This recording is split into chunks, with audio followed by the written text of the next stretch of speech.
मुख्यमंत्री उद्धव ठाकरे असताना त्रिभाषा धोरणासंदर्भातला माशेलकर अहवाल उद्धव ठाकरे यांनी स्वीकारला होता आणि त्या माशेलकर कमिटीमध्ये काँग्रेस नेते आणि माजी कुलगुरू भालचंद्र मुणगेकर हे देखील होते असं सत्ताधाऱ्यांच्या वतीने सांगण्यात येते। मात्र मी त्या कमिटीमध्ये कधीही नव्हतो, मुख्यमंत्र्यांना चुकीची माहिती देण्यात आली असल्याचं मत डॉक्टर भालचंद्र मुणगेकर यांनी व्यक्त केलंय। मुख्यमंत्र्यांना भेटून माशेलकर कमिटीमध्ये असल्याचा गैरसमज दूर करणार असून त्रिभाषा धोरणासंदर्भात राज्य सरकारने योग्य निर्णय घ्यावा अशी विनंती करणार असल्याचं देखील डॉक्टर भालचंद्र मुणगेकर यांनी म्हटलेलं आहे। उच्च आणि तांत्रिक शिक्षणाच्या संबंधामध्ये कमिटी अपॉइंट केलेली होती।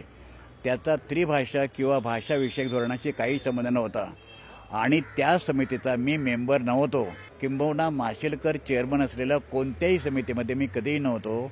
माशेलकरांची माझी शेवटची भेट 7 वर्षापूर्वी झाली आणि त्यामुळे मी त्या समितीचा सभासद असणं, जर अशा प्रकारची कोणतीही समिती जरी असती तरी मी हा पहिलीपासून 5वी पर्यंत कोणतीही भाषा, हिंदीच नव्हे कोणतीही भाषा सक्तीची करण्याला कायमचा विरोध केला असता। लोकशाही मराठी ऐका, पहा, जागरूक रहा।